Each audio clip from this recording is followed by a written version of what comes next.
Teleimpacto, lo que necesitas saber.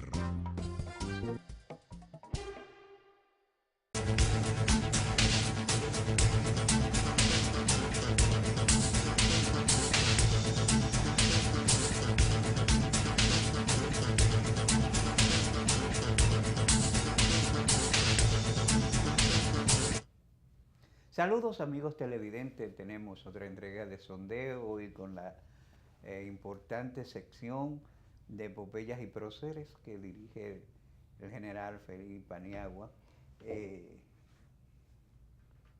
Hoy es un día que tenemos que señalar que hay una serie de notas luctuosas, comentábamos con el general eso, un hombre decente, bueno, un luchador de muchos años, un perreísta de toda la vida, don Fulgencio Pinal, falleció en un accidente de tránsito.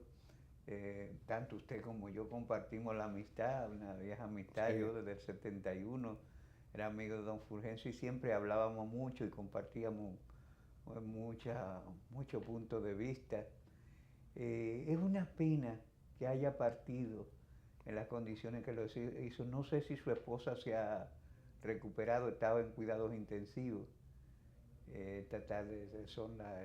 sepelio de don Fulgencio. Murió en la miseria, aunque él fue objeto, y esas son las cosas de los avatares de la política más que otra cosa. Y de la vida dominicana. Sí. Él fue objeto de un expediente por enriquecimiento ilícito, pero es un hombre que muere en la miseria. Me consta porque de sus cuitas y reveses económicos en muchos momentos intercambiamos. Pero también hay que señalar el fallecimiento de don Armando Almanzar, un pionero en la crónica cinematográfica. Yo soy un cinéfilo y cuando vine de Santiago recuerdo que él tenía un programa a esta hora donde yo llamaba con frecuencia, intercambiábamos mucho, y él fue parte de una escuela en la cinefilia. O sea, él trabajó porque la gente aprendiera a degustar el buen cine, si es vamos a decir, para usar un concepto. Pero además era un gran narrador de cuentos, hizo un par de libros muy interesantes de las narraciones breves, 2 o 3. No, y era un columnista también en el periódico, y hacía esas cosas sobre el arte específicamente, las películas. Sí. Él para toda la generación, incluso yo llegué a verlo, a Almanzar. Sí.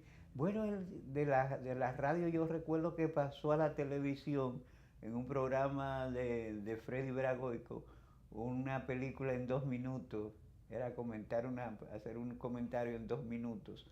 Y es realmente la crónica cinematográfica, la historia del cine tiene que rendirle un homenaje especial a don Armando Almanzar. Sí, don Armando Almanzar era un artista, realmente sí. Hizo de la pluma, de sus análisis en ese sentido, y tratarse de don Fulgencio ya en vidas paralelas. Así porque es. No creo que el señor Almanzar, aunque tuviera simpatía, estuvo en la arena política, no sé si en su tiempo, no sé si usted lo conoció. No, nunca le conocí. Era un hombre sí creo que de idea progresista, porque siempre hablamos de cine, comentábamos de cine. No le oí comentar posiciones así, pero creo que estaba más cerca de las visiones más liberales. Del arte y cosas así. Pero sí, don Fulgencio, sí, un hombre. Yo tuve el honor de decir que hasta su amigo. Amistad que heredé de mi padre. Yeah. Porque don Fulgencio, mi padre fue un miembro del Partido Revolucionario Dominicano. Y ellos le tocó la bancada, porque mi papá fue diputado en la época 78-82. Y Fulgencio también entra en la Cámara 78-82. Yeah. Además había cierta simpatía antes de eso. Y viajaron junto a Panamá, donde don Fulgencio también hace una amistad, y el licenciado de Kant y mi padre también, al general Omar Torrijos Herrera. Sí, bueno, porque Fulgencio relevó a Tuey de Can en la Federación de Estudiantes Dominicanos en la época de gloria del FUS. Y he oído decir a mi amigo Iván Rodríguez, viceministro de Economía, Ajá. que en una ocasión él iba a viajar a Argentina como miembro de la FE, era del Secretariado Internacional de la Federación de Estudiantes, y se hizo un arreglo para que no fuera Iván, sino que fuera Fulgencio, que en ese momento era portador de un mensaje de don Juan Bosch al entonces, a Juan Domingo Perón.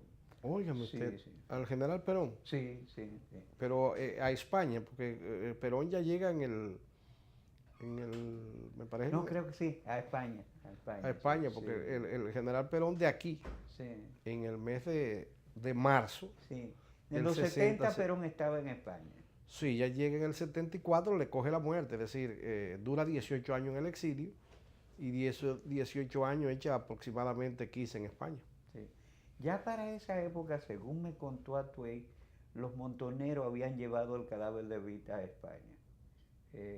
Atuey me contó que que llegó a ver el cadáver y me contó que lo vio de una forma que por poco él da un salto, porque él había ido a almorzar y había llevado un mensaje de don Juan Bosch a Perón y estuvieron hablando, compartiendo mucho y pasando, iban un pasillo de la casa que tenía Perón.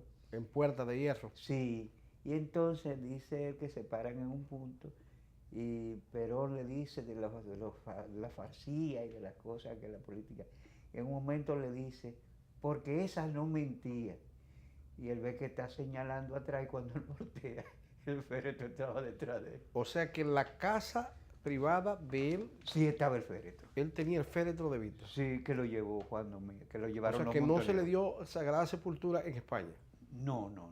¿Sabes que yo visité, ahora que hablamos de eso, y eso para información del pueblo dominicano, yo estuve como parte del Colegio Interamericano de Defensa, dentro de la gira que se hace como estudiante, fuimos 10 días con sus noches a Argentina. Ya. Entonces nos mudamos, específicamente yo, otros se fueron a otro hotel, en el Círculo Militar, que queda en la calle La Florida, frente a frente a donde está el Hotel Sheraton allá, y está el metro, que es uno de los Sí. ferrocarriles urbanos más Sí, antiguos de América. Más antiguo de Iberoamérica. Y yo tuve en una, yo dije, mira, yo quiero ir a la tumba de Evita, pero específicamente al general Perón, porque Perón tiene gran influencia por cosas que tenía que desarrollar. Y yo, estudioso de la historia, sabía que había vivido Sí, aquí. sí. Y la figura de Perón me Sí, fascina, Claro. es fascinante. Pues yo cogí para el cementerio, él estaba ahí en Argentina, específicamente en Buenos Aires, hay 2 cementerios. El cementerio de los clases adineradas, que se llama La Chacarita, Sí, donde está enterrado Gardel. y ahí está Evita, Y está Evita también. detrás del Hotel Sheraton. Sí. Entonces Varios están los metros más pobres. de tierra tiene Evita. ¿Eh? Los militares le metieron un par de metros más. Sí, de señor, yo compré, incluso visité la tumba de Evita. Ya. Tuve que hacer una fila ese domingo. tierra. Y entonces de ahí yo fui al cementerio de la Rigoleta, que es donde se entierran los pobres. Ahí estaba el general Perón. Y ahí yo tengo una fotografía, yo haciéndole el saludo al general Perón. Ya. Pues yo particularmente veo a Perón, porque aquí cuando se dice un general, entonces comenzamos a extrapolar al Trujillo, Sí. y Perón fue un líder de masa, Sí, popular, progresista, populista. Y marcó toda una generaciones, no solamente argentinas, sino iberoamericanas. Esa es una historia que está por escribirse. Yo personalmente a veces pienso mucho como este Montonero, un hombre bueno y decente, cuyo nombre hasta me ha olvidado, que fue electo presidente y renuncia para que Perón Sí. lo suceda. No, así, eso fue, él muere en el poder en el 1974, si mal no recuerdo. El general Perón es un paradigma. Que a propósito de eso, él escribe una memoria de su relación con Evita que Yo no lo he visto, yo la he leído porque y no tienen, habla de una relación cálida, pero más de una relación política que de una relación amorosa. No, bueno, le llevaba 25 años. Cuando Sí. él se casa, él era un hombre de 51 años, 50 Sí. años, y Evita tenía creo que 22, le llevaba como 28, 25 años.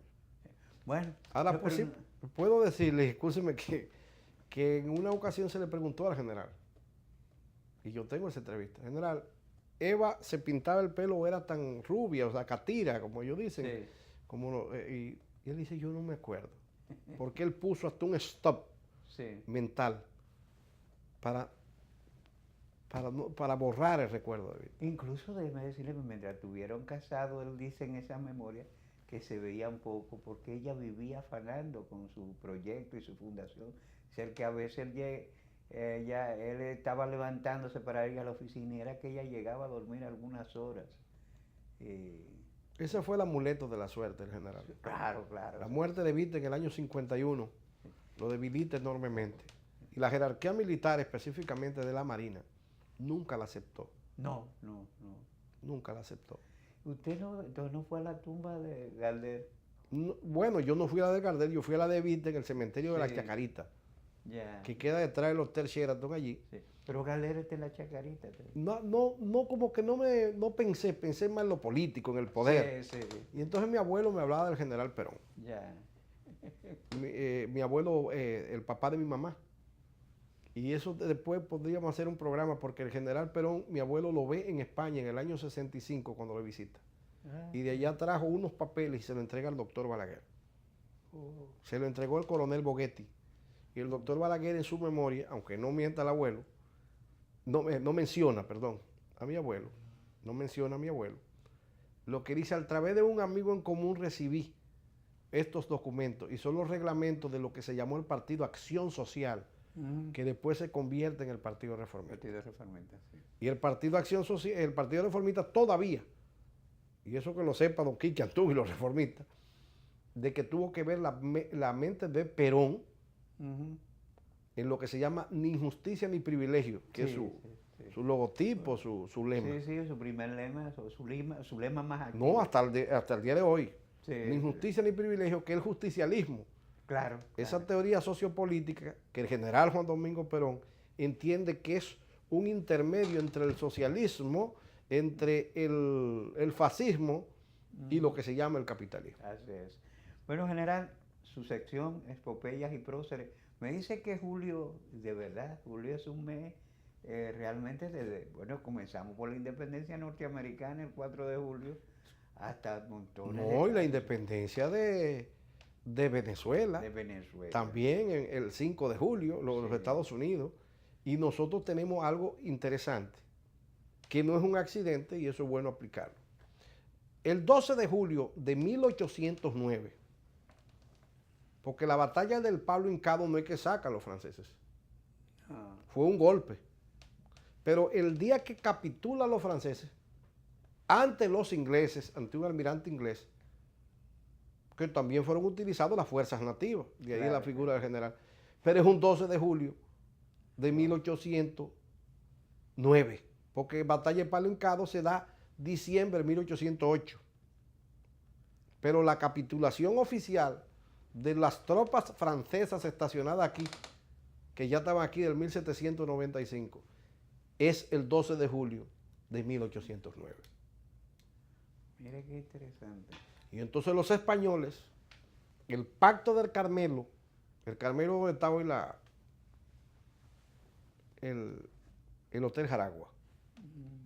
Ahí habían unos mangales que hasta los conocimos.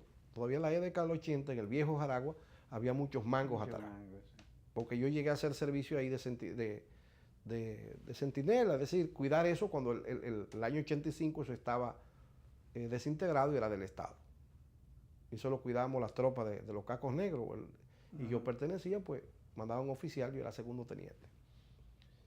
Y en ese lugar que se llama El Carmelo, por eso poca gente, quizás los estudiosos, cuando dicen mediante el Pacto del Carmelo, con la presencia de los 3 generales dominicanos, un sureño y 2 linieros, se trata de la presencia del general José María Cabral y Luna, Pedro Antonio Pimentel y el joven general Gregorio Luperón. Y ahí es que los españoles se hacen los acuerdos en el Carmelo para que se fueran el día 11 de julio, pero su última tropa sale de aquí el 12 de julio de 1865.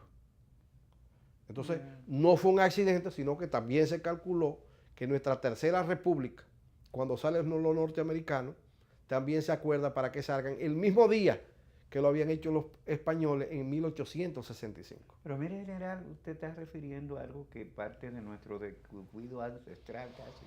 Ahí debería haber una tarja.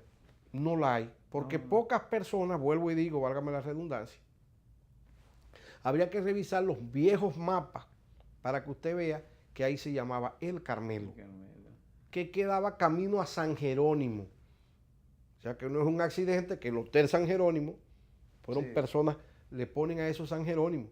Y era desde allá arriba del Parque Independencia hoy, porque ese cementerio decían el cementerio de San Jerónimo. El cementerio... El que queda en la Independencia. En la Independencia, porque eso se llamaba el Camino de San Jerónimo. Que siempre he creído que como cementerio histórico debería estar mejor cuidado e incluso ser un punto de referencia para turísticos, porque ahí hay muchas cosas, incluso hubo un momento en que había tumbas que estaban decoradas de una manera que fueron pilladas, destruidas. Eso debería cuidarse mejor. Eso es una buena opinión y es el momento que el síndico del distrito quiere hacer cierto rescate de esa zona. Porque mire cómo comenzamos la conversación con el cementerio de la Chacarita. Así es. Que es un cementerio famoso. Famoso. Ahora el de la Lachera en París, donde estaba enterrado. Ahí él tuvo el generalísimo y además tuvo al lado de la tumba de él estaba el general Boyer. Sí. Mire qué coincidencia, dos quisqueyanos, porque el haitiano es quisqueyano, o sea, está en la isla de Quisqueya. Sí. Que Boyer era masón. Y Trujillo también. Sí. Y Lili también. Sí. Y Duarte también. Claro. Y Bolívar también. Y San Martín también. La masonería jugó un papel interesantísimo. Claro. Igual otro cementerio famoso es el de Prado en España. El cementerio del Prado. Sí, que también estuvo generalísimo. Y el más famoso y que es de atracción turística, el cementerio de Arlington. Sí. Incluso se hacen unas paradas, la parafernalia del varias veces, que es un cementerio no solamente famoso. Me dicen que los centinelas, que yo he visto varias guardias de honor ahí, esos centinelas son escogidos rigurosamente, no pueden tener tatuajes, tienen una serie de requisitos con un rigor y un adiestramiento. Yo lo conozco porque a donde está el Colegio Interamericano de Defensa, en el fuerte de McNeil, situado al lado del Potomac, en la calle 4, debajo de uno de los puentes, o sea que parecido a la Fortaleza Osama. He estado por allí también. El campamento, usted estuvo allá, ¿verdad, hombre? Sí. Usted cuando hace la maestría, fuimos tiene que visitar la Universidad de la Defensa Nacional que queda ahí. Ajá, sí. Y fuimos al colegio. El colegio y también el Centro de Estudios Estratégicos para la Defensa. Exacto. Ahí he ido, el SDH. he ido como 3 veces. Bueno, pues yo tuve que vivir ahí.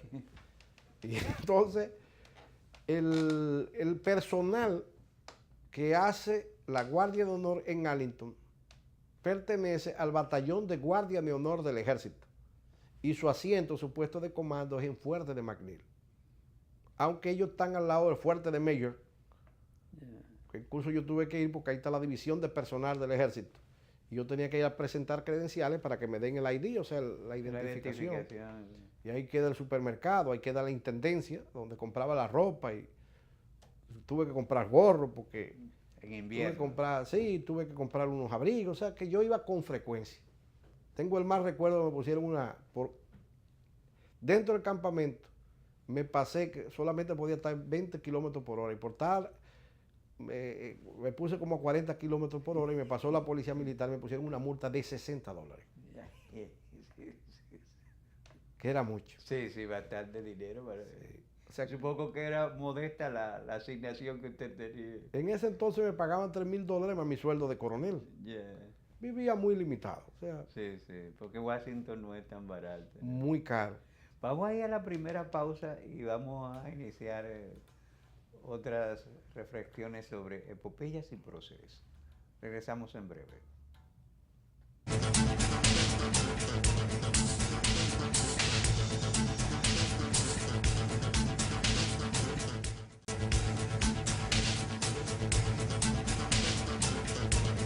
¿Por qué es importante el crecimiento económico. Imagina que la economía no está creciendo y no se están generando suficientes empleos. A tu hija, que se acaba de graduar de la universidad después de tanto esfuerzo, se le dificulta encontrar un buen empleo y tú estás en riesgo de perder el tuyo. Ante la falta de crecimiento económico, las empresas están cerrando y nadie está dispuesto a invertir. Como consecuencia, tu familia no podrá aspirar al nivel de vida que soñaste para ellos. Por esto, el Banco Central contribuye a un crecimiento sostenido de la economía a través de la implementación de una política monetaria orientada a mantener la estabilidad de precios, mientras procura la regulación eficiente del sistema financiero y el adecuado funcionamiento de los sistemas de pagos. Un crecimiento económico estable crea un clima adecuado para el aumento de la inversión, promueve la creación de empleos y el aumento del ingreso, lo cual, unido a la ejecución de políticas públicas, contribuye a reducir la pobreza, es decir, el crecimiento económico sostenible. Sienta las bases necesarias para alcanzar el desarrollo y mejorar las condiciones de vida de tu familia, permitiéndole un mayor acceso a bienes como electrodomésticos, muebles, computadoras, transporte, porque cuando una economía crece de forma estable y sostenible en el tiempo, tus sueños de hoy serán tus logros del mañana.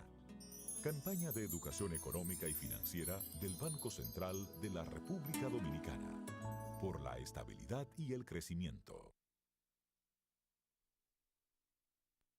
Cada día me despierto con su aroma, con su compañía y su alegría. Ven, dame la vida como siempre, siéntate aquí a ver el mar y que el aroma permanezca, porque el sabor empieza en el aroma, porque me tienes y te tengo, porque las tradiciones no se pierden y esta es orgullo de todos. Ven con tu café de siempre, con sabor que enamora, con esencia de familia, que el café Santo Domingo. Café Santo Domingo, sabor que empieza en el aroma. Tu café de siempre.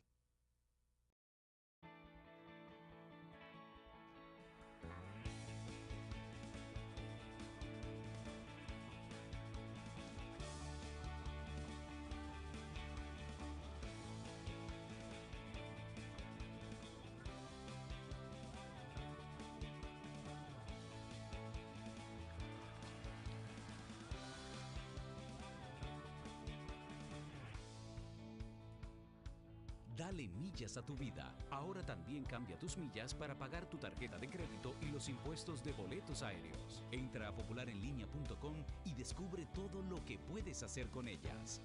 Popular, a tu lado siempre. Regresa la emoción de la LNB.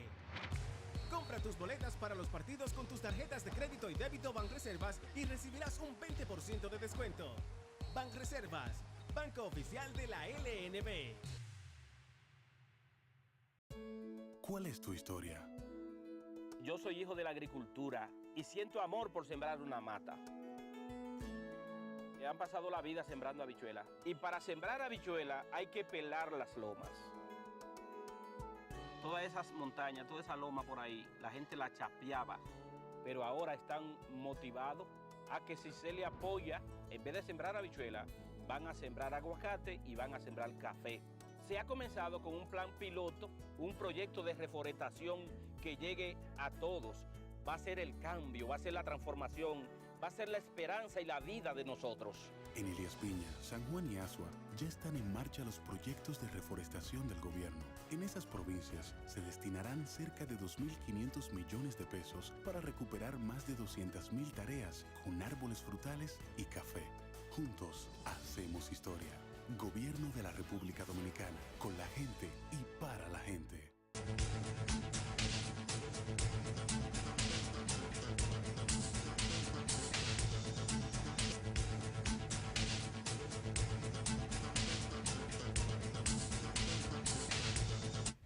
Bien, general, estamos en la sección Expopeyas y Próceres, que es una sección que a mí me entusiasma tanto que tengo que contenerme porque el general y yo compartimos pasiones por la historia y otras cosas. Entonces yo tengo que dejar lo que sea. No, pero que estábamos hablando de cosas que el 12 de julio, sí, que ayer, o sea, nosotros acordamos más el 12 de julio la salida de los norteamericanos en el vapor Olimpia. Era vapor que se le decía porque eran de calderas de vapor.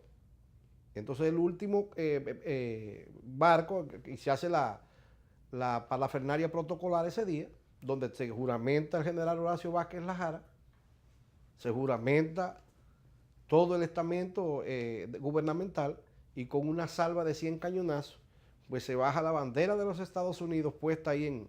Sí, bueno, sí, se cumplieron 100 años de la salida de la tropa norteamericana. Sí, eso, no 100, todavía no, porque ellos salieron... No, ya se fueron en el tren. Son 93 años. Sí, 93 años. Sí, ellos salen en el 93, ellos salen en el 24. El 24, sí. Nosotros cumplimos 100 años de la llegada de ellos. De la llegada. Sí, de la llegada de ellos.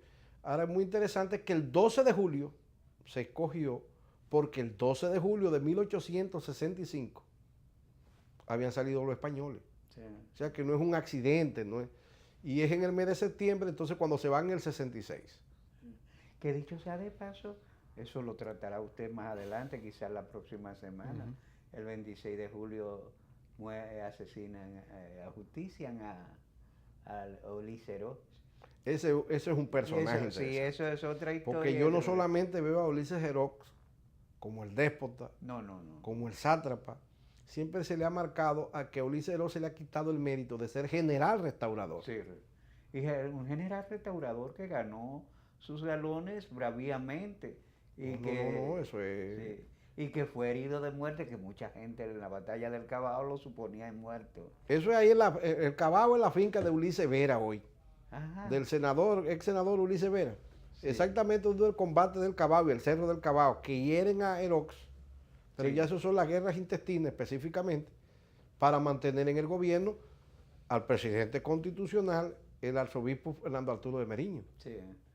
Incluso ese valor personal de Ulises Heró, él mismo con estiércol de ganado se curaba. Se curaba. Porque él decía que eso alejaba con maguey, y se curó él mismo, era un hombre de un valor personal.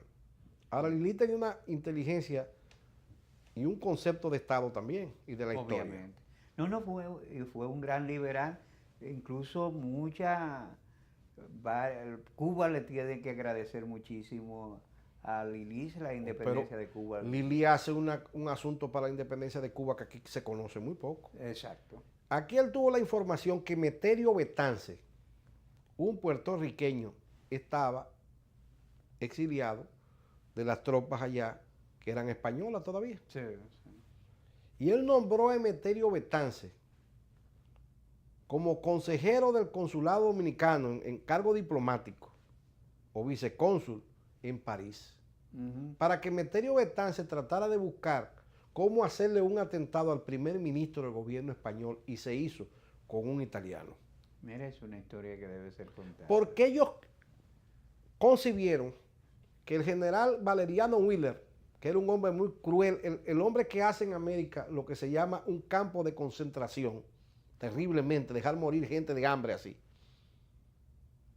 Porque Valeriano Wheeler estuvo aquí en el 1864 en Jaina y se distinguió en un combate en Doña Ana, ahí entre San Cristóbal y Baní. Y nunca le pudieron conquistar el entonces capitán y valeroso Valeriano Wheeler lo que es Jaina. Siempre mantuvo el control de esa cabeza de playa de Jaina y Nigua. Fue la única parte que los restauradores no pudimos. Y después, con esa experiencia que él toma en el Caribe, lo mandan a Filipinas, que era español, por eso se llama Filipinas en honor a Felipe II. Sí. La Filipinas, lo que hoy es parte del archipiélago de defensa de los Estados Unidos. Tiene un punto estratégico. Claro, en el Pacífico. Sí. Y Lili coopera totalmente para eso, y se hizo el atentado y murió el jefe, el primer ministro español. Y ahí pierde perdón, el general Valeriano Wheeler, capitán general, lo que es un general de 4 estrellas hoy, y gobernador del archipiélago de las Antillas Mayores, pierde el apoyo de que Valeriano Wheeler, lo mandan a buscar, lo destituyen y lo pasan a retiro. Y eso es lo que se da entonces la Guerra Chica. Yeah. Mire, esas son notas que deberían referirse, escribirse en opúsculos, yo diría un poco no tan voluminosos. Los cubanos lo conocen más que nosotros. Sí. Aquí está Uribe de Acosta Matos, que es un historiador, y uno que vino al través del general Zorrillo Zuna, miembro de la Academia Dominicana de la Historia. Es un hombre muy culto. Mencionan la figura de Valeriano Wheeler, la coordinación que hizo el gobierno dominicano con el general Erox y la figura de Meterio Betance, puertorriqueño, para llevar a cabo ese acto de terrorismo patriótico. Sí. Porque el español que más quedó marcado como malo, terrible, fue Buceta. Pero es para el dominicano. Bueno, durante años, ayer vine a estar Santiago y él decía, más malo que Buceta, decía el viejo. Porque Buceta es que lleva a cabo los fusilamientos de Eugenio Perdomo. Sí. Y de otros patriotas, de la famosa plaza de Perdomo, cuando le ofrecen el burro para que lo lleve al cementerio municipal. Y él dice, no, hombre, el dominicano cuando se va a la gloria se va a pie. Y la mayoría sin zapato y sin sombrero. Y eso está escrito en el material que hasta el tiempo respeta. Mire, usted debería, había un señor apellido Berrier, yo he visto la nota que escribía efeméride, y él llegó a escribir son como 12 un número determinado de tonos. Fueron trabajos presentados durante la era de Trujillo, yo lo he visto en el archivo. Me dicen que se publicaban en el periódico El Caribe con cierta regularidad periódica. Con la visión que usted tiene, porque después de todo usted es un representante de la historia crítica. Sí, no dejo de ser un crítico literario. Exacto. Usted debería hacer ese ejercicio. ¿Sabe porque que ahora hay una desidia, pero en algún momento este país tiene que despertar. Es que me acordó al coronel Camaño usted con el discurso que él leyó. Yeah. El pueblo ha despertado no porque físicamente estuviera durmiendo, sino porque despertó su conciencia. Hay un tema que vamos a dejar para el final. Recientemente, y a mí me llama la atención, se ha dicho que unos videos que circulan son videos viejos. Si son videos viejos, a mí me aterra por lo siguiente, pues yo creo que, como decimos los ibaeños, ahora es peor. La situación es peor de como era cuando se estaban dando esas entradas masivas. Y la situación de lo que yo he calificado como invasión famélica, la presencia de miriadas de famélicos haitianos en territorios dominicanos y el peso de esa descontrolada migración, es un tema que usted, que es una persona que no solamente ha estudiado el tema, sino que ocupó posición importante en la dirección de migración, puede abordar con bastante criterio. Pero eso, como dicen los argentinos, bocatos de cardinales, que vamos a dejar para cuando vengamos de esta última pausa. Regresamos en breve.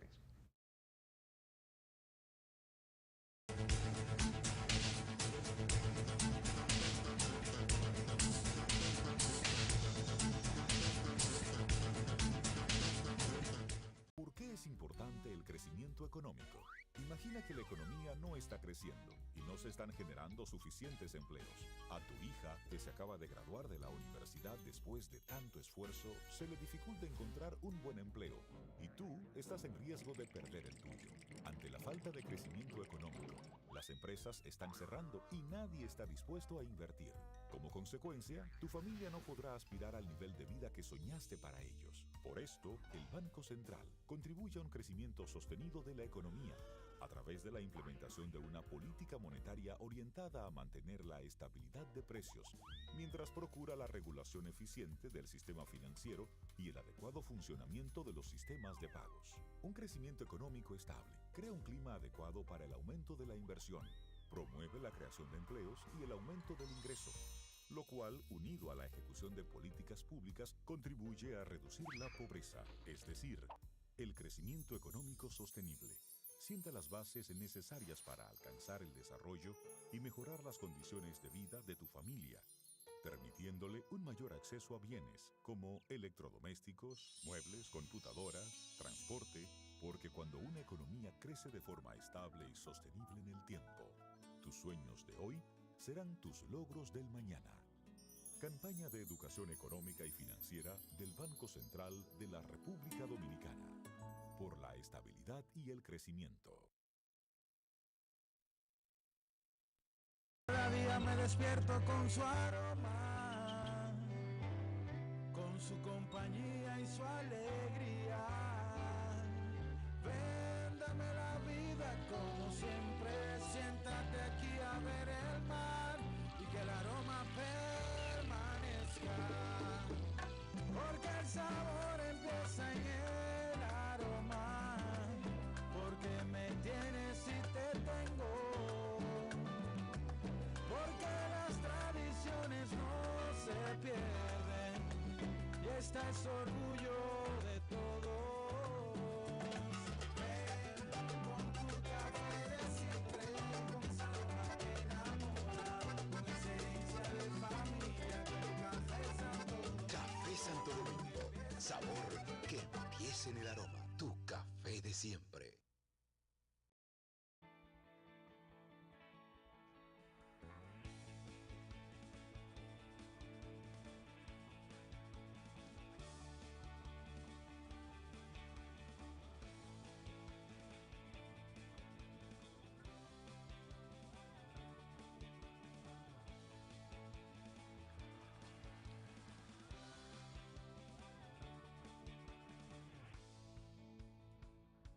Dale millas a tu vida. Ahora también cambia tus millas para pagar tu tarjeta de crédito y los impuestos de boletos aéreos. Entra a popularenlinea.com y descubre todo lo que puedes hacer con ellas.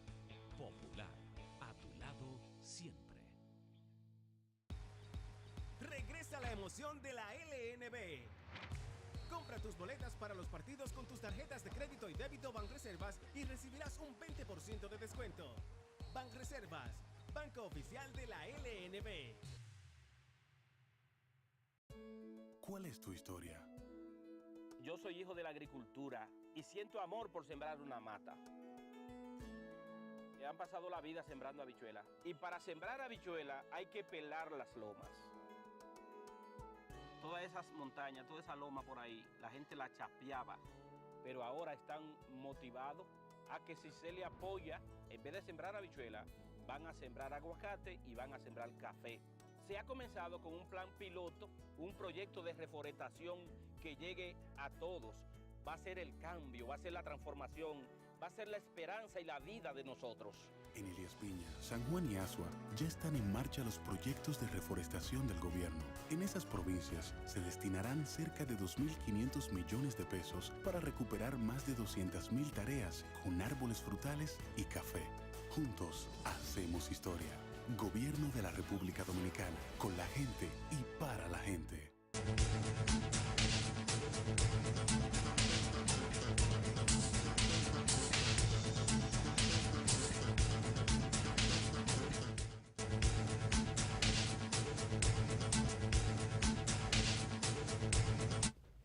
Bien, hemos dejado el tema de la presencia descontrolada de miriadas de famélicos haitianos, un tema sensitivo y sobre el cual el general tiene mucha referencia. General, ¿cómo trata usted el problema? ¿Es un problema que se ha pasado de control o está en control?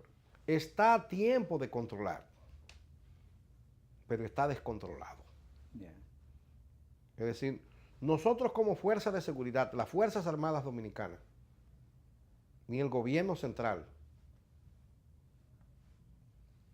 todavía no tienen un control absoluto, ni lo vamos a tener absolutamente, pero ni siquiera el 50%.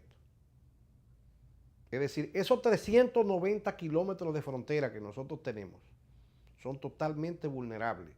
Sí. No a nivel de combate, porque ahí es que nosotros como militares, no, nosotros tenemos fuerza. Sí, sí. En este caso es de carácter migratorio o de carácter de hacienda pública. Es decir, evasión de impuestos y además de esa situación, una situación descontrolada en la inmigración. Que eso es lo peligroso, lo del descontrol de la migración, porque mucha gente dice que nosotros tenemos venezolanos, que tenemos chinos y que por racismo tocamos los haitianos. Los venezolanos y los chinos que vienen aquí, primero están documentados y no son de un peso tan desquiciante y cultural y socialmente. Sí, pero es que hay una situación, es que el caso de Haití nosotros es un caso muy especial. Singular. Creo que es único en el mundo. Me parece que hay otra isla, pero hay 8 no islas acuerdo. que tienen fronteras insulares, sí, pero la este frontera caso insular nuestra es más problemática. Es más problemático, porque Venezuela se independiza, su guerra de emancipación, esas batallas de Pichincha, Boyacá, Ayacucho, Chimborazo, Junín, Bobaná, Maipú, vamos a meter el América del Sur, se hacen en contra de un imperio, que ellos no querían ser colonia. Pero nosotros es una guerra de separación e independencia con un vecino. Producto incluso de fronteras que no las trazamos las necesidades, ni los isleños, ni los quisqueyanos, sino que nos las trazaron desde Europa, desde el Tratado de Nimega, el Tratado de Risuit, el Tratado de Aranjuez, el Tratado de Basilea y los acuerdos bilaterales entre los dos estados.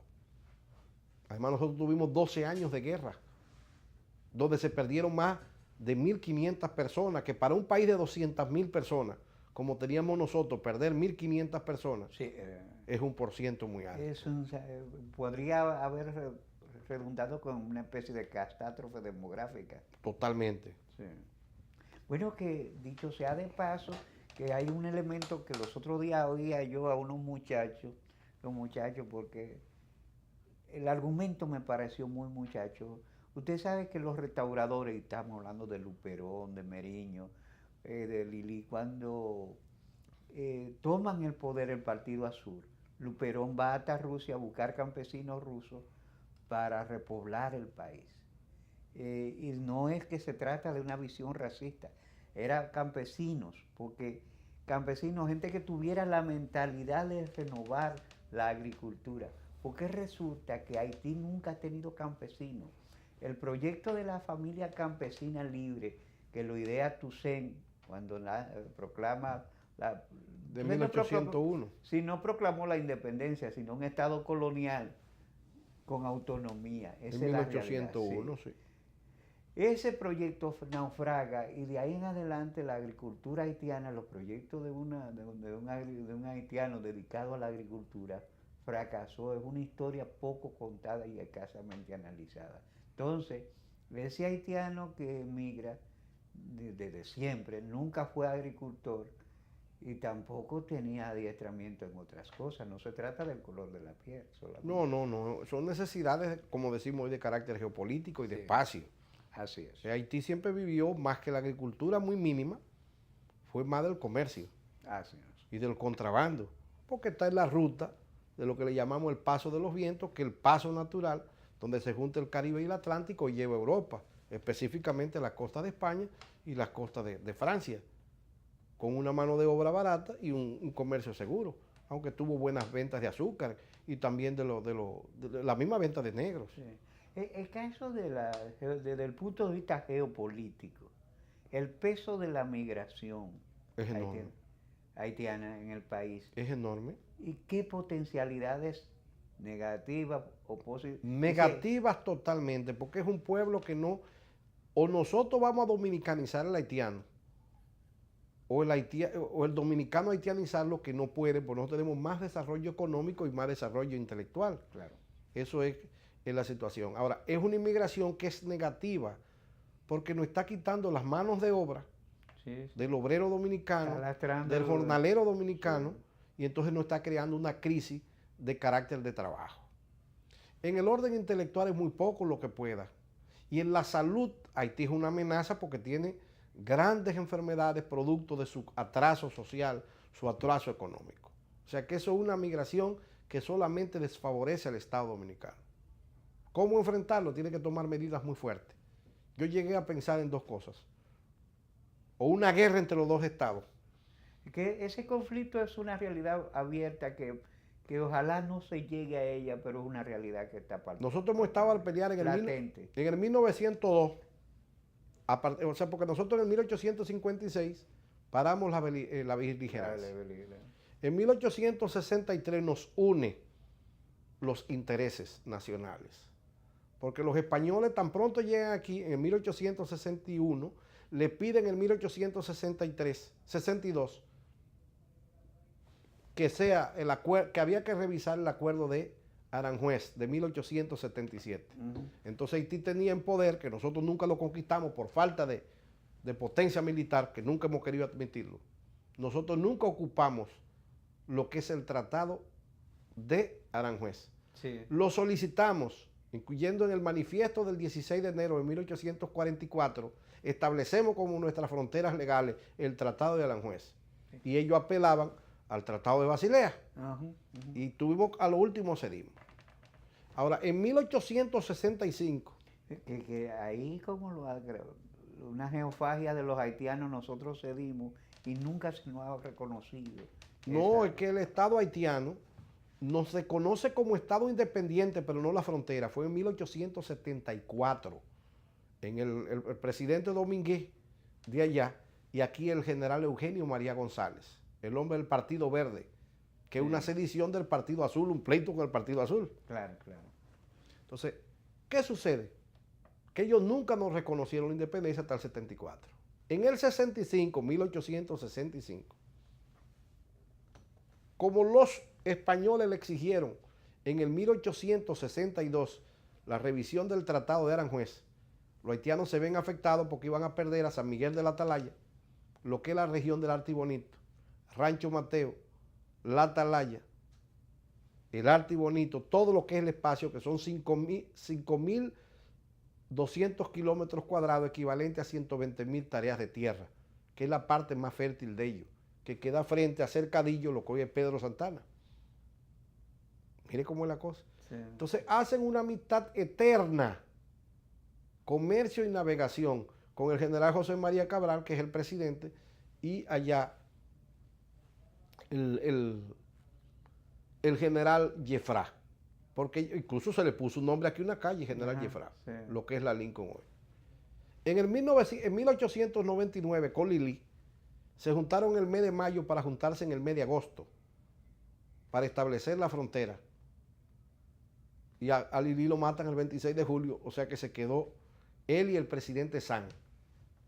En el 1902 íbamos a la reflexión de las armas. Aquí estaba el presidente Juan Isidro Jiménez Pereira. Y mediante la tormenta del rabo de chivo, tormenta del rabo de chivo, en el mes de mayo del 2, el cauce, los meandros del río salieron y ya los haitianos estaban acercándonos. Y en el 10 también lo que se llamó la alarma cívica. Sí. Sí. General, ese tema que usted lo maneja muy bien, es un tema poco tratado, pese a que un hombre como Manuel Arturo Peñavalla, que escribió un tratado, yo lo he leído, sí, donde analiza por qué él dedicó prácticamente su vida y recorrió palmo a palmo con pasión benedictina la frontera. Es un tema sensitivo para la vida nacional y que tendremos que hacer un programa especial para eso. Y un gobierno aquí tiene que hablar en el Congreso el mismo día que suba, o quizá el presidente actual, y establecer. Sí. O nos respetan, pero con un respeto que solamente sea unilateral, nosotros hacia ellos y ellos hacia nosotros, y respetándonos, así no puede haber. Es preferible hasta romper, claro, mediante un análisis diplomático, cuáles implicaciones, porque nosotros en un país, nosotros no producimos energía, y eso nos hace ser muy débil ante la comunidad internacional. Así es. Gracias, general. Señores, en una de las secciones más importantes para mí, más bien documentada, y sobre todo porque el general Félix Paniagua tiene dos elementos que son fabulosos, que es la gran elocuencia y la racionalidad bien alimentada. Epopeyas y próceres. Esta conversación la pueden ver esta noche al filo de la medianoche, iniciando la madrugada. A ustedes, amigos televidentes, nos encontramos de nuevo mañana en Sondeo, un programa de peso para un público que piensa.